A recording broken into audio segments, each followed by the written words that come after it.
Good evening, everybody. And believe it or not, we're on Lethal Sales. And tonight we have Larry, we have Peter, and we have Brian joining us. And a great crew tonight. We're going to be speaking about AI. And I'm going to turn it over to Larry, who can get us started. Absolutely, positively. We've got a ton of really, really impressive guests. I'm going to try to run through them all and just have them give a quick thing as to what. Be a little brief, folks, because I can't wait to dig into this AI. We'll start with my buddy Lamont. Lamont, why don't you tell these nice people who you are, what you do, and again, thanks a million for showing up. Lamont, you have to hit the mute button. I forgot I turned it on. Sorry, guys. No, your wife is going to be so thrilled to know there's a mute button, brother. But now you're up. Go ahead. My goodness, she's found it already. Yeah, join the club. Go ahead. Absolutely. When I'm allowed to talk when I say yes, dear, only. So again, guys, my name is Lamont Harris. I'm the fixed op manager here at Mercedes-Benz of Fresno. Been in the business for about 28 years, and this is the only business I know that is you can come in with very little education. Not saying that we are not educated, but this business will afford you a lifestyle if you put in the hard work, if you dedicate yourself to your craft. And for me, if you seek the information, and this is how I ended up here, I am one that will seek information. If I see something I'm interested in or I don't know, I will follow it. Hence, I followed the line here. And I'm not afraid to ask questions. I think that's the only way I'll get where I'm trying to go, if I follow the people who have already been where I'm trying to go. So information, bring it on, share it. I'll share what I have, and together we can grow. Hey, Lamont, let me just throw a comment in because I love what you said. I'm certainly not Jeff Bezos, but I'd like to consider myself relatively well off and very happy. And the reason is I fight cynicism at every turn. The reason this business is so great for people that don't have 3 PhDs is everybody thinks we're scum. And in today's world, if you look at people funny, there's 9 lawsuits. But when you can get up in the morning Absolutely. and say, I'm going to prove to them I'm a good person, we're going to roll. We are Absolutely. super thrilled you're here. And as I said, I'm certainly looking forward to working with you. Do me a favor. I'm sure as the fine position you've achieved, you have a large vehicle. On the way out, if you would accidentally run over a couple of your texts, it would be much appreciated. I mean, I gotta be proactive with my business. We got Russell Hill on. Man, I like to break shit just so Russell Hill can fix it. That's how smart he is. Russell, tell us about yourself. So I've been in automotive space for 38 years, 16 years, working my way up, running stores, got into vendor space ever since then. Fixed ops marketing, which is my third company. This one is the Rainmaker. We're the original video couponing and full service marketing, technology, and people solution for fixed operations today. That's the quick, condensed version of who we are. Beautiful. Russell, it's a pleasure. I've been on so many shows with you. It's a pleasure to have you on our team. I'm sorry, I didn't mean to interrupt. Did you have a final comment, sir? No, I was just going to say what I like about the people in here that I've seen on other shows too. And I just got off another one, hopped into this one, is people that focus on the price almost never get the prize, but people that focus on the price are almost always willing to pay the price. And that's all of you. And that's why I like associating with like-minded people. Thank you. Russell, how many podcasts have you been on today? 3. Okay. So I just want to make it clear that Russell Hill might be the brightest fixed ops guy on earth, but he has no life. Very sad. I do though. I do. Okay. I do. Can you imagine being on 2 podcasts and now you want to hang with me?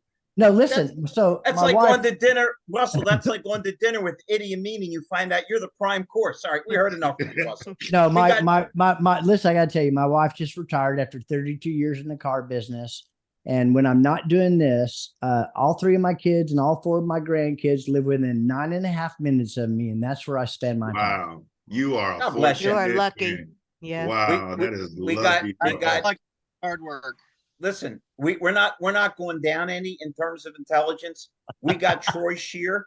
I did dinner with Troy Scheer. It's now a legend in Dallas, right, Troy? Yeah, he went back everybody, yeah, for that he is. went back for his anniversary in the Matrix. He said, "I remember you with those three crazy guys." Um, the guy is so bright, Russell. He spoke for half an hour. I'm still trying to figure out what the hell he was talking about, but it just seemed to make so much sense. Troy, tell everybody what the hell you do, will you? And thank you so much Just for in tuning in. a very condensed version, almost 30 years now in the marketing space, and about 6 or 7 of that in auto.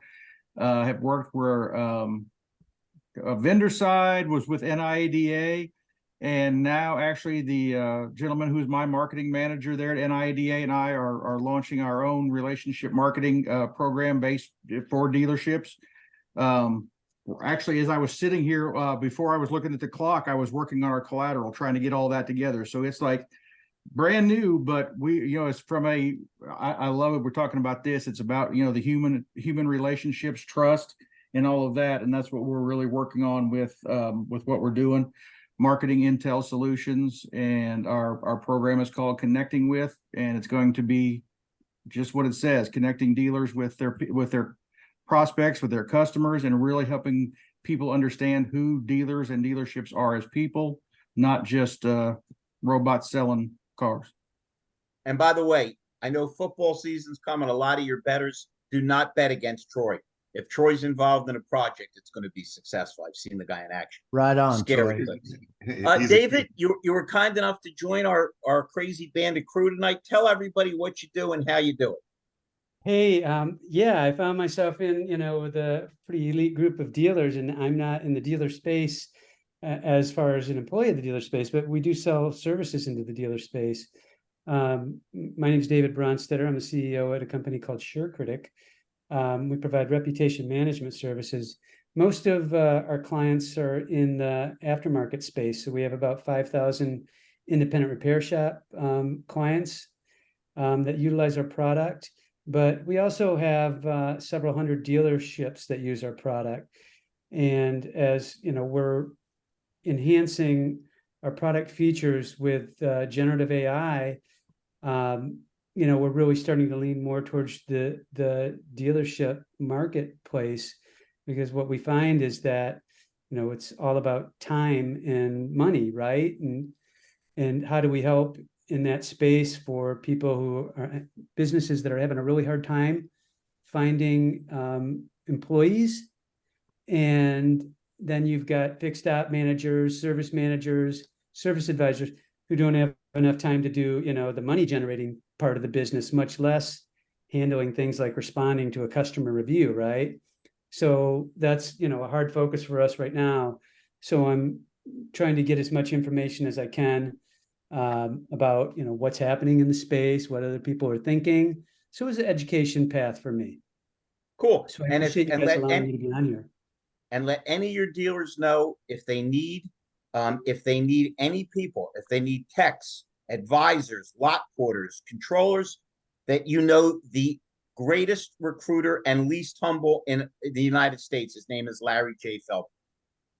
Well, Larry, I'm linked in with you on LinkedIn, so I get to see a lot of your posts. So, and appreciate the content, and I recognize some of the other names here. So, again, thank you for allowing me to be on board here.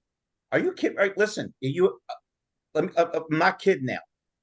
One of the keys to everybody on this broadcast success is an attitude of gratitude.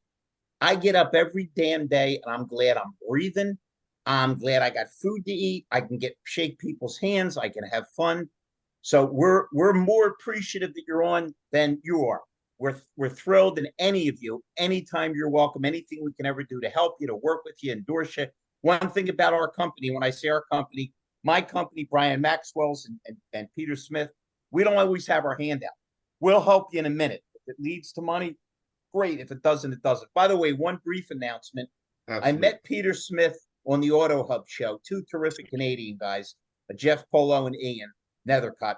Unbelievably good guys. We became fast friends. We met face-to-face at NADA.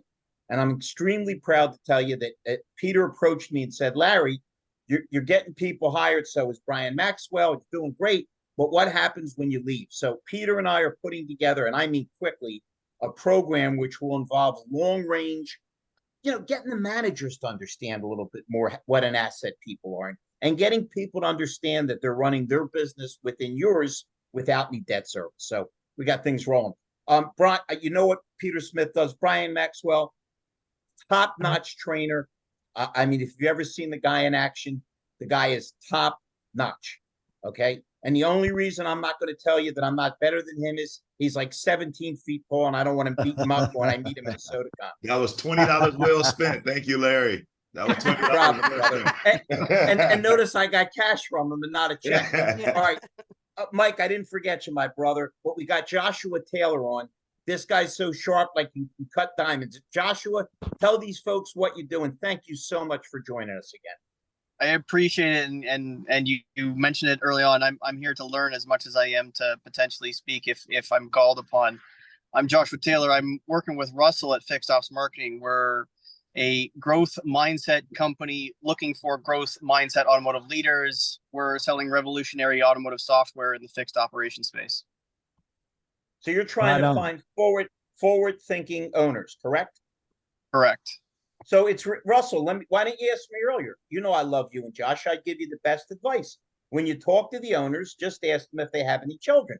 If they say they do or any in-laws, walk out, because that stops the progressive growth.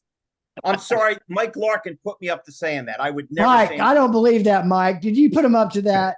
I don't believe that. I know Mike. No, he didn't do that. Michael, tell these nice folks what you do and be quick, because we want to make sure we don't short anybody on an intro, and I want to get to the darn AI stuff. I know I'm real quick at this. So I'm Mike Larkin. I do world-class digital products, the tools and the strategy behind the tools. You don't hammer in a nail with a saw. You have to find the right tool to solve the right problems and have the right strategies to grow. And that's what we do. Hey, Mike, this nonsense where you don't hammer in a nail with a saw, you've apparently never met a Jewish mechanic like me, brother. You should see what I can do with a butter. You know what? Put that on video. I want to see that go viral. Yeah. He wants to see me use a saw and a butter knife, Russell. He's got less of a life than you do. This is very sad. We got Jennifer Sanford. I told you I'd be quick. Guys, we got two of the smartest ladies you will ever meet in your life, okay? Rhonda is scary smart, and Jennifer doesn't have a back seat to anybody. Jen, tell these people who you are and what you do, please. Well, you're very generous, and I want you as my permanent PR guy. Right? Yeah. So I've been in marketing for over 20 years, marketing and sales management for 20 years, 14 of that in automotive. I specialize in revenue generation through team and brand building. Most recently, I launched an AI platform in automotive over the last 18 months. And right now, I'm doing various contract work. A few of you guys may have noticed that I hung out my own shingle, Sanford Marketing Group, and I'm working with vendor partners to help them do a better job with their own marketing, working with dealers. And you don't go wrong, again, dealing with Jen. We got my buddy Jefreey Scherer on there. I'm telling you, it's frightening. I hate being the dumbest guy in the room, but look at the people we have here. Jeff, tell these folks what you do, and you better be good, because Jen's a tough act to follow. Well, I provide a very leading edge technology platform to help companies monitor, manage, and assess their communications. A lot of it is mostly sales, inbound sales opportunities built largely around phone calls. And we do call tracking on steroids. I have a lot of different industries. I actually sold the first vehicle that AutoNation ever sold online back in the late 90s. So that's my tie into the automotive business. But we just released recently the ability to take a call transcription and push that into AI and then ask questions of that, just that conversation. Was there an appointment made? Did we collect an email address, year, make, model?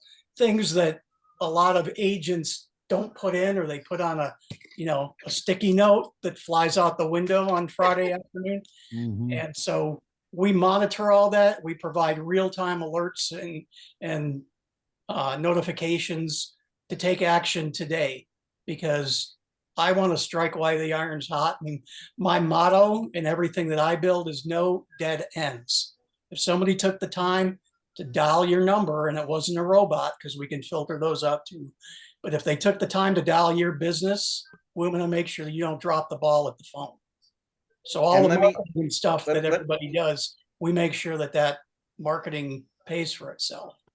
Let me throw a note in here about that I always caution. I'm usually the least tech savvy person on any call. I don't know if I should take pride in that or be embarrassed. Everybody probably on this call has a work wife. Mine is Rhonda, and she finally convinced me to get a CRM because I've got 300 dealers and I keep all the information in my head and write everything down. I know. Don't laugh at me, Russell. My iPhone has a rotary dial, okay? But Jeff called me and he heard that I was a top-notch recruiter. God knows where he heard that. But long story short, he said, could I help his son? I did my best, and we have become, and I'm not exaggerating, best friends since then. It's like I'm a member. Couldn't wait to crow about what his son's doing. So leading this in, I believe that anything technologically that can help you, like I run 3 businesses off my phone and thank God successfully. But the reason my business works, I'm going to quote the Asotu guys, Paul and Kyle. They recommended me to 10 dealers, and the beard guys, right? Beers, yeah. They make ZZ Top look like they're clean shaven. They always say the same thing. This crazy guy answers his phone. Well, if you answer your phone, if you smile at people, if you can start a conversation, if you can make people smile, you own the damn world. Jen, you would have laughed your butt off if you saw me today. I honestly handled 200 email leads, interviewed 14 people, and charmed everybody at CarVision. I was insane. Okay. But every damn person that called me, there was a pause. And the reason there was a pause is they expected me not to answer the phone. This is how far off the track culturally we've gotten as a people, as a country, as a planet. People call you expecting you not to answer. So I want to get the opinions. I can't tell you how thrilled I am to have this many smart people on our show. God bless you all. But I want to make sure we don't lose the human side, and I always campaign for that. But let's talk about how great AI can be if you use it as a tool rather than a crutch. I want everybody's opinion. Does anybody want to go first? Jen, you got to be. But we just spoke to you. Stop. Jennifer warned me about you. You're a camera hog. Jen, you were completely right about him. But he paid the $50 entrance fee, and I was, oh wait, oops, I didn't tell Russell about that. I'll collect later, Russ. All right, go ahead, Jeff, and then Jennifer and Russell. You only paid 50? Left money on the table, man. Well, I'm struggling to make a living here, will you? Okay. thanks for letting me jump in, because I do have to take my son to the airport. I wanted to quickly plug Peter's article on sticky notes that he wrote. If you didn't see it, read it. It's great. Nice one. But, Thank you. You know, I think people have a real fear when you say AI, and AI might mean different things to all 9 of us in this room, or 12 or whatever their number is. But, you know, people fear it because they don't know what it does. I'm a stickler for, it's just another club in the bag. Stop. I got to interrupt you. We have 2 very young women on this show. Okay. I happen to know they're lying about how long they've been in the business, because I know that Rhonda and Jen are both in their late 20s. Just look at them. So, guys, we're all right. Does everybody remember? Speak for yourself, Larry. I'll be quiet, Russ. Your social security number is 11. I saw that on the form. Okay, don't start trouble with me. But does everybody remember when they started using computers in dealerships and guys quit? Or when they introduced leasing and guys said this is too complicated? So he's not a little right. He's completely right. Why would you be afraid of anything? You maximize the use of it. God, I didn't mean to interrupt you, Jeff, but I got a flashback to guys quitting. It's just that. And, you know, everybody's heard, we've all been using it for years. We didn't know what it was called, right? When you call the airline and they know who you are, that's AI, right? And so on. So, I mean, it's been out there, but now it's getting all this press and focus. And, you know, car dealers are saying, yeah, man, I got to have this, but what do I do with it? And what is it? You know, how do I use it? I know I got to be on that train, but I have no idea where it's going. Jen, tell them which train to be on. Jen hosts a Dynamite AI show, and I mean dynamite. I've been on it a few times. Jen, tell us AI? Why should we love it? How should we use it? Well, first I want to make sure everybody knows it's Wendy's show. I just get to play on it. But Well, why You did know, you say to me earlier, Wendy's not on, I'm taking full credit for the show? Although I think she was drinking at the time, so let's not hold that against her, guys. Go ahead. Hey, Josh, do you Jen or believe you Wendy? actually come on my show twice? It's frightening. It must be masochist. Go ahead. I'm sorry. so Jeff, you're right. AI is kind of like saying you have an Excel spreadsheet to use. I mean, how you get it's just one of that's even bigger than that. It's code, right? If you say, oh, you need to have code, you need to use code. Well, code can be used many different ways, as can AI. Generative, all these different terms, trained, pre-trained, all these different terms that are used, we are using it in many formats. If you program a CRM to send out a journey of emails, guess what? You're using a form of AI. Right. When you answer the phone or when you call somebody, as Jeff pointed out, that's a different kind of conversational AI. What has kind of gotten everybody so excited is this generative AI that they've been able to type in questions. And that's going to get better, because remember when Google first came out and the search engines first came out, you had to kind of be very careful about what you said in order to get the answer you want. That's where we are right now with OpenAI and generative AI. We have to ask the question carefully to get the answer we want. That's just going to improve. And And I got to ask you a question. Is it a case of junk in and junk out? How, I mean, because there's obviously always been the conspiracy concept that the robots are going to get smarter than us, you know, and take over the world. Isn't it a matter of you're putting in the information? I mean, they're not, whatever else we think, even though our synapses may not fire as quickly as a computer, we can reason, we can empathize, and they can't. I hope anyway. well, they can't yet. Not And yet. there- That's Not right. yet. And there is going to be a point at which it's going to understand how to respond to certain things. And there are pieces of conversational AI that can do that.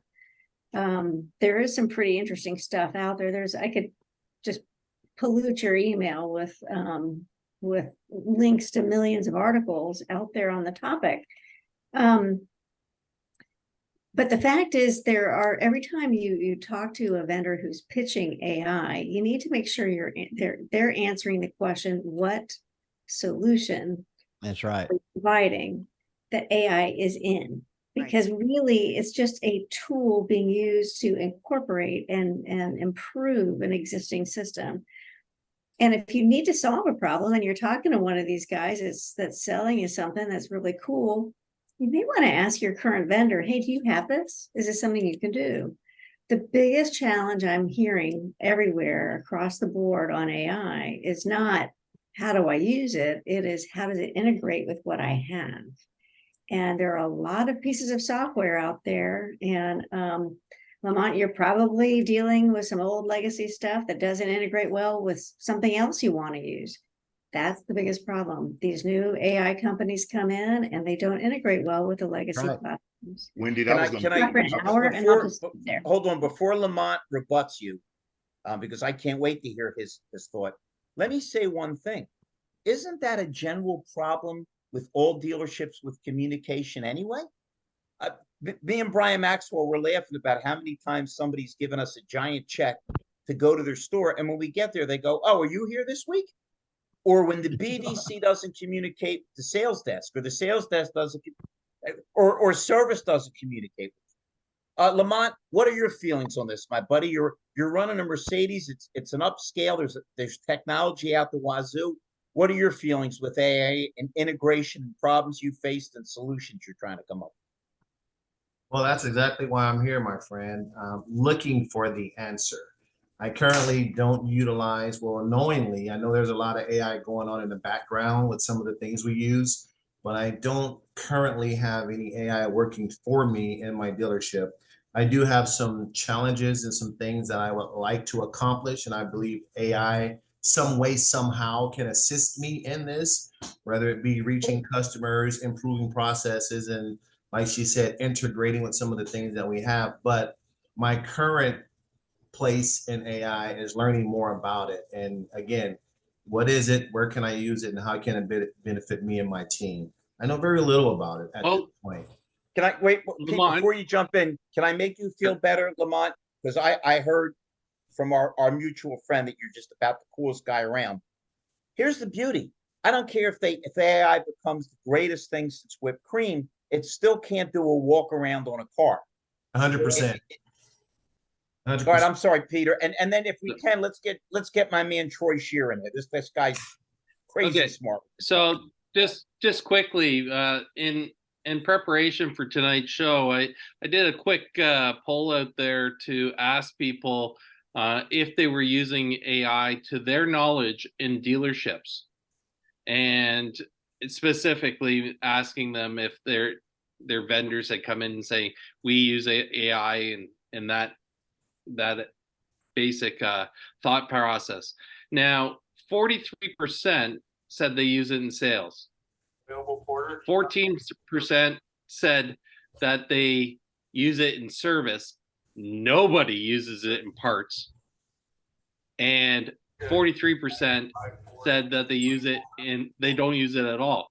Now, where I look at it and I go, if I was really, really looking at a dealership, I'd be looking at parts as my obstacle in the dealership and saying, hey, who could give me AI that would give me the thought processes of my parts order, because that would eliminate obsolescence.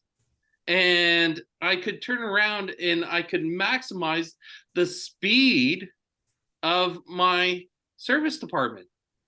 They would know when to pick, how to pick, hey, what Peter, to get, Peter, what to stop, everything. Think about how brilliant what you're saying is, because the one part where you can't argue where it would help to have a computer against a person is if you take a tiny bit of the human error out and you carefully put in what part it is. Now you don't have the guy order the left one instead of the right one. That's the one time where I would lean on a computer, as long as it's categorized in.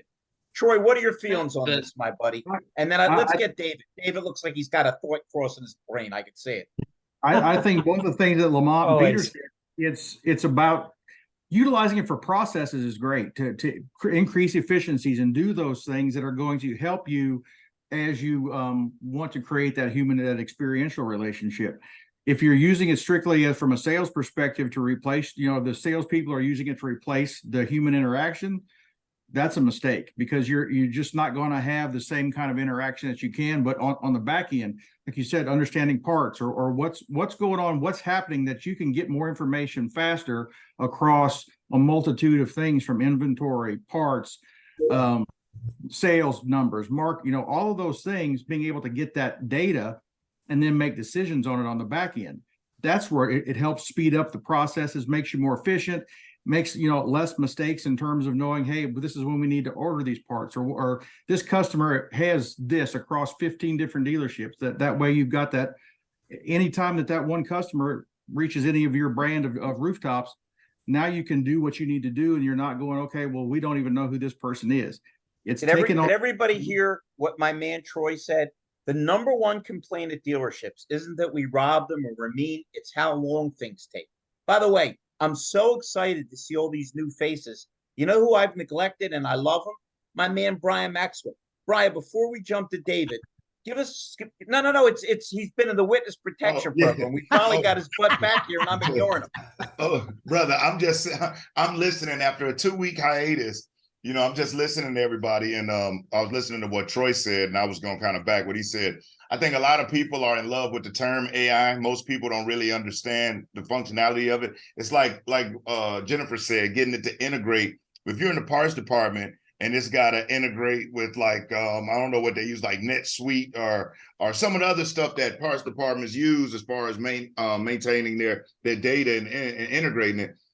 In order to create the AI technology to integrate with that, the amount of money, because it is in such an infantile state, the amount of money it takes to get one customized for your store, that's the hard sell to upper management to invest in that, because that's the only way it's really going to work. It's not going to be a one size fits all. And like Troy said, on the sales side, I believe it is a benefit to myself and other people who know how to work the phone and who go out in person, because salespeople, and I'm talking about vendors that are like us, well, I won't say like us, but other vendors out there and different people, they believe that AI is the great thing. And I see so much BS that people are posting and using these AI things to respond to customers. It seemed canned, that no longer works. The one size fits all message to everybody isn't customized, and customers can see through it. It's like visiting a website and that same old chat box pops down. That was AI. You know, when the chat person will pop up and say, do you have a question? We all know that that was bull crap. And so as far as on the sales side, to make it so personable, where it understands the personality of the person who is, like if I created one, I would have to have it trained to speak like me, as opposed to getting the software from one of you all and integrating into my business, because it'll sound like you or somebody else. It won't sound like me, and it won't work for my customers. So I think what Troy was saying, from a data perspective, I use that now, but I had to invest money in getting the software done for me to be able to track how many people we interact with, how many people we may recruit, how many sales they generate on a month, what's the quarterly that we was able to retain retain sales staff, what type of increases and all that. But on the sales side, no, I still go with the traditional hiring copywriters, utilizing the spin methods of marketing, and just moving it that way. So I think, Brian, yeah. I mean, interrupt you, but our man Josh, I don't know how much time he's got. He had his hand up. Josh, what was your thought, my brother? And then we'll jump back Brian and then get our man. Oh, no, I was done. Okay, go ahead. I'm sorry. Go ahead, Josh. You look like you're. I appreciate that. One of the things that came up, especially this week on our show on Fix Ops Marketing's WTF with Jim Bernasek, is not everybody even understands what AI necessarily means, let alone using the same nomenclature across everything. Jim's business, Chameleon AI, they're not using AI, it's automated intelligence. They understand and creating processes and understanding the data behind it. And it's coding. It's not AI, it's coding. It's understanding what data is in there and how to utilize the data in such a way to improve businesses. And that's what Jim's business is. Yeah. So many people don't understand the whole situation around AI to its nth degree, because like Jennifer said earlier, she could completely deluge your inbox with waste, with all kinds of articling, documentation, videos about AI. There's so much out there that it's difficult to sift the wheat from the chaff about AI, which is why we're having the conversation about it now, why Lamont's looking for it and on how to, improve his business in now 2 different stores, not one where he was before. And when somebody, I can't remember who brought it up, I think it was Peter that brought it up in the parts space. I wouldn't be surprised if Kaylee Filio at Parts Edge is probably working on something in the background, having AI as part of their tool and their sourcing through parts. That would be a massive win in the parts department, a simply massive win in the parts department. Well, generative AI in the service department for technicians. If you were to put generative communication software for technicians, so they can plug or drop down menu basic understanding or basic output for work orders. So instead of them having to type, they can touch the button maybe 4 times, just like my wife does at our practice with touch button notes.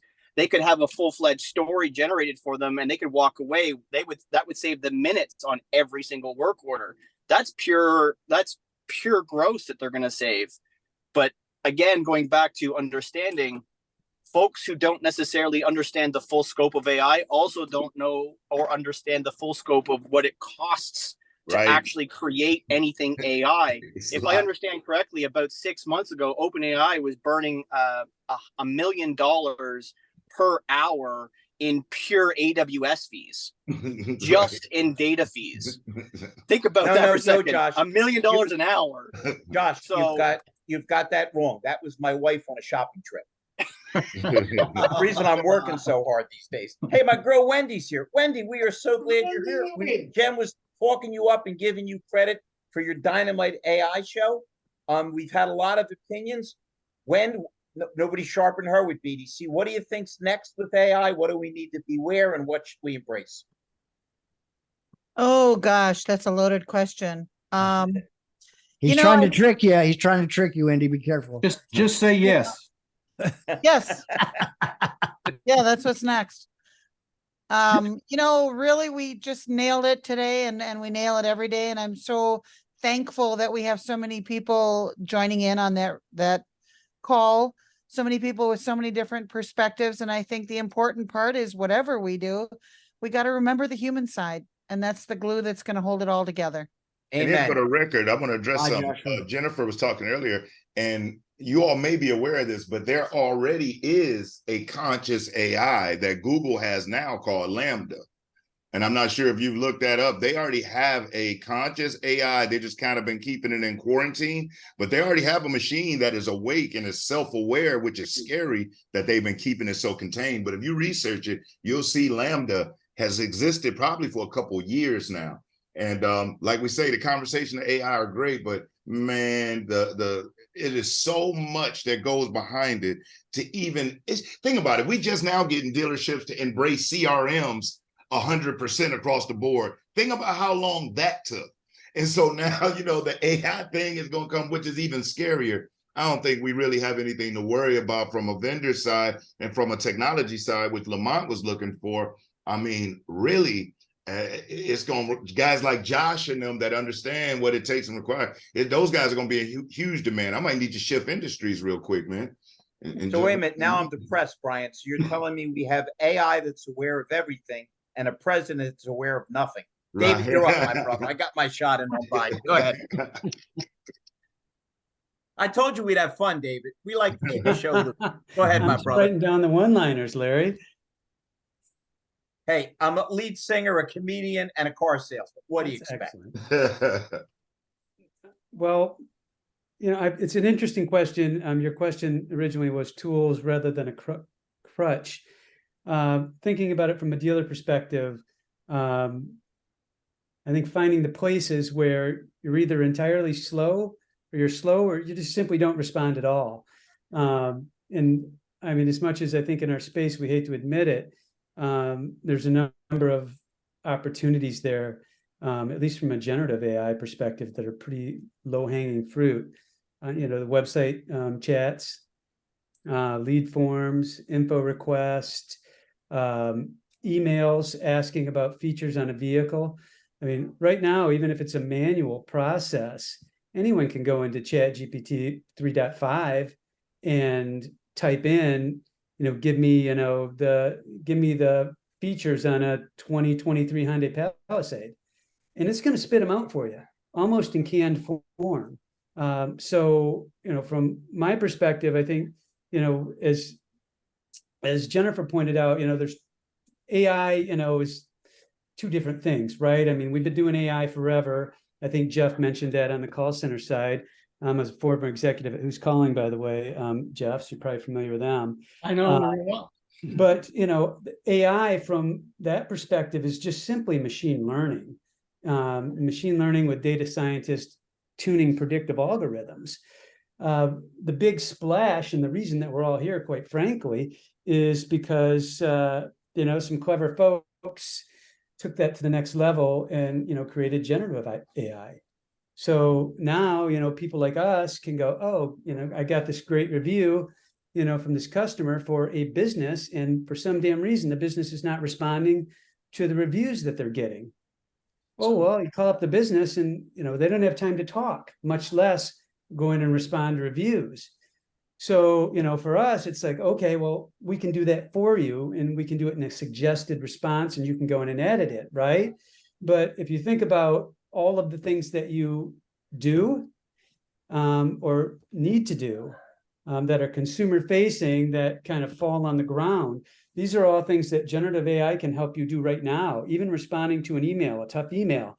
And I know that, Brian had mentioned, they don't really have feelings, you can program these things. You simply ask them, hey, give me a response to this email and, make it heartfelt. And ChatGPT will spit you out a response to that email. If you guys are like me, anyone's like me, I'm terrible at starting something when it comes to writing. I'm the best editor in the world. It didn't get any better than me. As long as someone starts it out, I just simply, I'm a procrastinator when I have to respond to an email or write a letter or, do something like that. So typically my business partner, starts it and hands it over to me. He starts it as a 1-pager and I turn it into a 20-pager. I just can't get started. And, Chat GPT, I use that tool now to get started. I don't use it, to write everything that I need, a blog post or whatever, but it gets me an outlet. David, I've got to, your point is brilliant, but I've got to play devil's advocate. Yeah. Think about a simplistic tool that's in every dealership that Rhonda's got me doing now, a CRM. Yet, is there any GM on the planet that isn't ripping his hair out of his head because his guys aren't put the information in the CRM? So you can't track, they can't track what they're doing, and you can't track what they're doing. And as much as I embrace anything that technologically makes our lives easier, how frustrating is it, every one of you, when you try to get a hold of somebody for something, and maybe you're in a hurry, and all you keep getting is another bot or another thing. Yeah, So this is me That's up. the problem. you have to. I want to make sure we dig into how we use the technology. Well, but once it doesn't the feel prob- human, David, it's a slippery slope, I think. Larry, I'm suggesting, you don't take the human out of the communication chain. The human just gets help with the communication. So, I'm still sending you an email, Larry. I've just used ChatGPT to help respond to that email. It's got to be vetted though by a That's the human key. right now, That's the key. Right now, right. because it's such in its infancy. Like, I won't send our responses that we query from our call transcriptions that we get from ChatGPT. I won't send that to a client because it needs to be filtered through a human, to make sure it's accurate. And, I want to respond as a coach, not at cracking their knuckles because they missed something, right? So it's very, very important that we do not remove the human from that chain. Well, Very important. Jeff, I will give you an example. So we have a group called Tallman's. They're in the Northeast. I think they've got 5 or 6 locations, and they were not responding to the reviews in a timely manner, the Google reviews or SureCritic reviews. We launched this product, and it suggested responses, and we've tuned the engine. So we've spent time, teaching ChatGPT how we want it to respond, so what it should include in those responses. And then we took their responses that they did and we compared them to ours. And you know what their response to us was? Can you just publish this automatically? And that's the response that we're hearing from most people. When we came out with this feature, we went out to Google and pulled a lot of reviews and responses in. And what we found were, thanks for coming in, Jeff. We appreciate the review. Thanks for coming in, Peter. We appreciate the review. Thanks for coming in, Brian. We appreciate the review. So there was it was basically just a canned response. And then we compared that. We ran the same exact reviews through our engine that we tuned with ChatGPT. And it wasn't even in the same ballpark. The human reviews responses were they weren't good. And it especially came into play with negative reviews, because humans are emotional. And once you take that emotion out of there in the response, it's like, I'm sorry, so I understand what you're saying. Hey, David, would you mind if I had Wendy rebut you on that? Because she's one of the friendliest, most hands-on humans you'll ever meet, and she makes BDCs light up. No, I'm just telling the truth. Wendy, what are your thoughts and opinions on this? And don't say anything inflammatory, Wendy. I've got that all covered. I think again, it goes back to the pain points that the various users want to address. Yep. And I think if they simply want to give a response and they really don't care if it's an emotional one or not, then they're going to accept it because they put a Band-Aid on the fact that they're not responding to their customers and they're finding something to plug the hole. But if they really, as it evolves, I think that the emotional part of it is going to be important because, again, we're all after, we want to be that one dealer that of the 1.2 dealers that our shoppers visit. We want to be the dealer that gets the sale, and it's all going to be about the customer experience. It's no longer about you have to go where the vehicle is, and only what do they say? 77% of vehicles that are serviced in your service department were purchased somewhere else. And probably a lot of that goes back to the COVID situation where they had to go where the vehicle was. But now I think retention is so important that the emotional aspect of it all is going to contribute to the ultimate customer experience, and it can't be duplicated by a machine. So it's going to need a lot of work, and it's going to need a lot of tweaking and a lot of evolution, I think. I would say, let me just jump in there for a second, because Wendy and I have had a couple conversations over the last couple of days about what I've been promoting is data being the new currency of the dealership. And it's so important on the data that we have and that we're receiving. Elon Musk didn't create Tesla to make an electric car. He did it for the data that he is going to receive through that automobile. He bought Twitter because of the psychological data that he is receiving. That data is worth billions. And with that data, we as dealerships have an incredible amount of data that we just throw away every single day, every single minute, every single second. We just throw it away. Someone buys a car elsewhere, we throw that data away. We never contact them again. Someone goes and services their car elsewhere, we don't chase them down. We don't care. We're just going to replace them. We call it the churn rate. The churn rate is just awful in the car business. Right. And we just don't care anymore. And we've lost that thing because we've gone from a relationship business when Larry and Russell and I started, but way back in the 80s when we had microfiche, not computers. Oh, and Wendy, yes. And we turned around and we looked for cars on microfiche. We didn't have a computer. We didn't have cell phones. We had phones that had 14-foot cords on it so we could walk around our offices. That was when we had a relationship sale. You had a car person that you went to. Then as computers came along, we became transactional. And it was a race to the bottom at that point. Hey, if I can look up this Hyundai Santa Fe on the computer, I can find out who's going to sell it to me for the least amount of money. And I don't really care because my money means more to me than the dealership. They don't care about service because everyone's got to service it. Well, no, they don't. They don't, and that's something that for another show. But you got to recognize that we have to change that business model back into a relationship model, and AI is going to help us in that.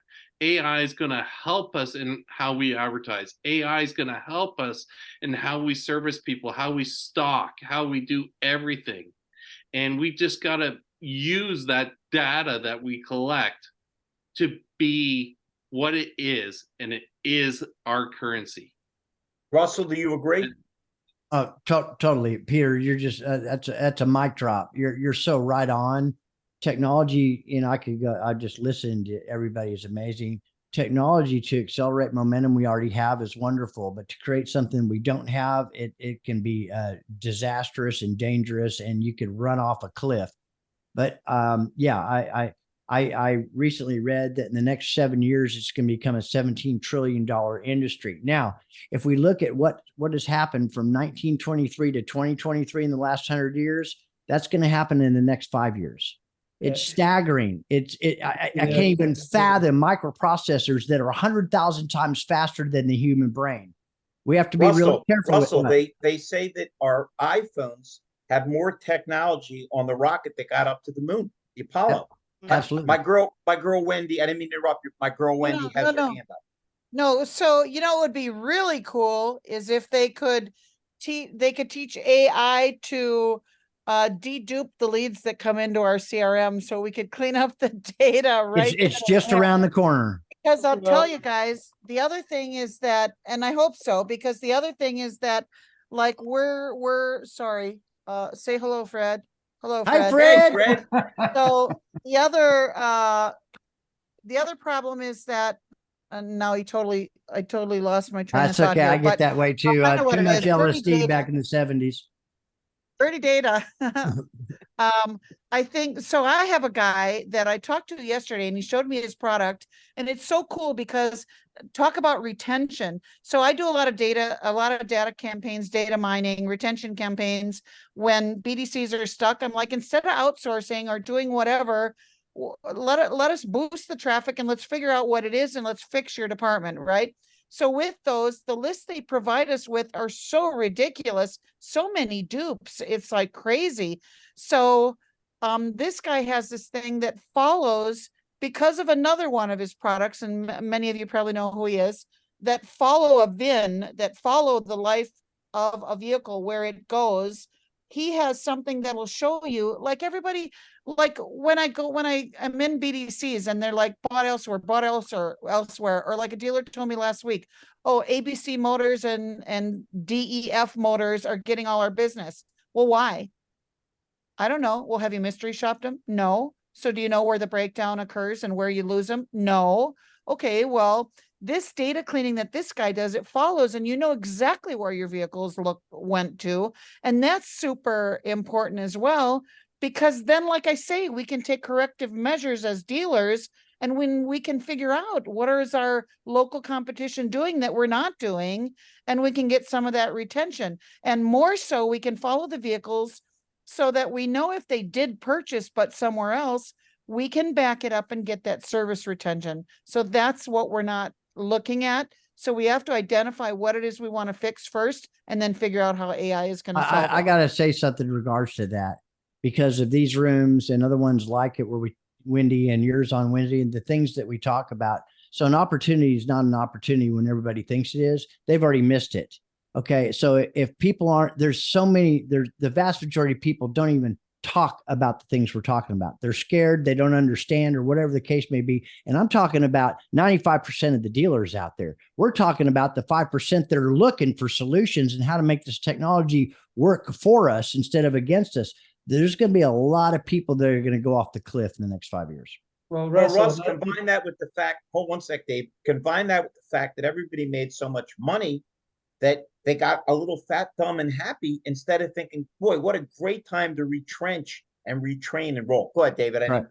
I was going to say, Russell, and this goes to, what Peter talked about earlier, and you're probably not going to like this, at least the vendors aren't going to like this, is, yeah, this is super expensive. And there's, only one entity out there that can afford to do what needs to be done on the parts side. It's not just about automating the parts process. Well, we have inventory management solutions. What it really is about predictive repair, which is going to be managed by AI.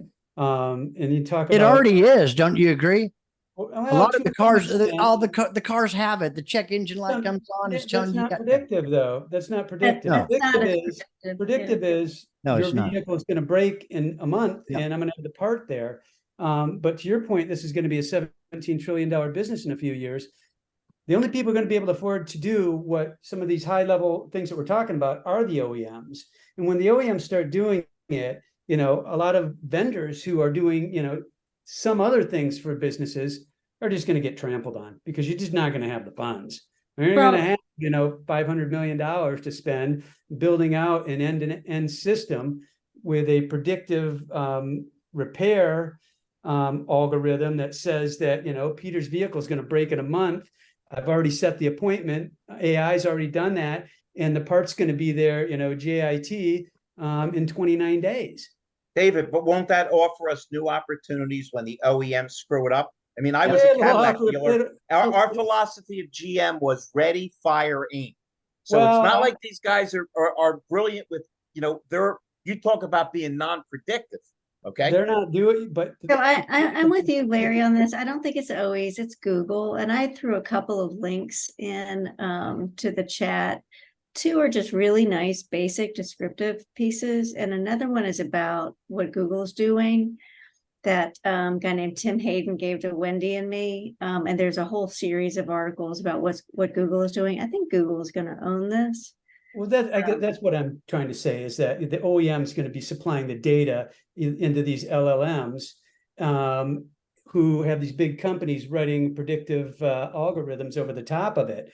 which is basically going to take a CRM, and make it, So pretty much Google work. listen, Mail. I got to say something in regards to that. So I remember in 1997, the year before, we got our first website on the super high speed dial up AOL modems, which most of you probably remember. Love it, man. But we signed up with a company called AutoBytel, and we started getting these internet leads. Oh my God, the car business was freaking over. It was Yep. over. It didn't change. It's still like Peter. It's people. It's people. We're going to adapt, and we're going to find ways to still be able to do what we do. But I agree somewhat, David. Yeah, with what you I said. mean, Yeah. everyone will adapt, of course, but there will be, I mean, there's some of the things that happen right now in the dealer space that, literally, I mean, Google could take over with, their AI engine or Chat GPT. It just, Well, watch out for those hallucinations, because there's a lot of them. Okay. right? So let me just jump quickly on that one. I've been in the business long enough to recognize the fact that Ford has tried to eliminate the dealerships 5 times in my career with agency models, and failed every single time in doing so. And they're about to fail again because of what they've done with the EV mandate and their dealerships. OEMs aren't the brightest people in the world. They have the money, but they sling stuff that is I can't say on what I would say live TV. Sure you but, can. No, it's a family show. Be careful. Politics. it's a family show. I can't pay more money to Rhonda anymore. Yeah, right. I'm broke. So I would turn around and say the true dangers out there are Google, Apple, and Amazon. They're the dangers that are lurking in the waters for Absolutely. the automobile industry. I heartily disagree. You know who the enemy is? Look in the damn mirror.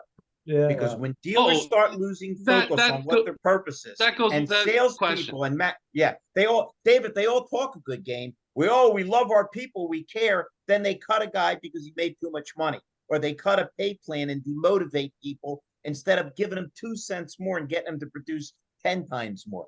The enemy is always ourselves. We need to look in the mirror and stop blaming everybody else.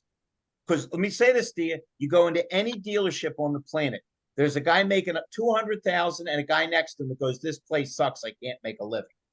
And thank God it's still set up that way, because the world is determined by your drive, your motivation, and they can do every damn thing they want. They can't stop us. Everybody on the show has their own thing, their own style, and thank God we've all been successful, because we you know what? We hear what we want to hear. You don't think that's going to work? Get out of my way. If you can't help me, get the hell out of my way. In fact, you should put that on your business card, David. It'll be good for I love it. Great marketing idea. My Hey, wife's I got everybody listen. I'm putting something in the chat. This is every Wednesday night, because I got to bounce. Unfortunately, I have to take care of myself at the moment. But I really enjoy. This is I'm going to spread the news. We're gonna. This is really amazing. I thoroughly enjoyed what everybody said. It was very thought provoking and insightful. Russell, where are you going to get this high level and tone of intelligent discussion and me abusing people? It's the I'm going to get it every Wednesday night at the same time. Is that not right, Larry? That's correct. Yes or no? You are a lonely person with a picture of a giraffe and John Lennon. You're perfect for me, brother. Hey, I'm humbled and honored to be here. I love each and every one of you, and I'll really great stuff. And we're on every Wednesday night. Is that correct or not? That's correct. Every Wednesday, and on behalf of myself and Brian Maxwell and Peter Smith and my linchpin of my business, Rhonda, we cannot thank you enough. It's been such a pleasure to get close to people like you, like Wendy, like my boy Jeff. Me and Lamont are going to forge an incredible friendship and do some business. We appreciate it. And Jen, man, are we glad to have you on back-to-back shows. So bring anybody you want, and bring any topic you want. The nice part about this, Russell, is I have the worst case of AHAD you ever saw. It's very hard for me to stay on topic. So you won't I don't know. I'm a high functioning ADHD type A myself, so I get it. But listen, thank you all very much, and I'll see you next Wednesday. Thank you, Russell. One you. Bye-bye. program note, Thanks, folks, Russ. on the 27th of September, when Larry's going to be at a SodaCon, we may change the time of this program to the middle of the day, and they'll do a live show. Good. Yeah, But- Wendy, you're going to be there, right? Russell, you all, if you're everybody in Baltimore, I'd like to crowd us around one computer, get some drinks into you, and really make this show pop. Yeah. I might Bye. be coming down too in that case. Yeah. Wendy, bring Fred with you. He's a more funny drunk than you are. I'm sorry. All right. I think I better stop this recording. Good night, everybody. Thank Yes, you ma'am. so much Everybody for stay coming. healthy. Thank Thank you all you so very much. much. Good night. Thank you.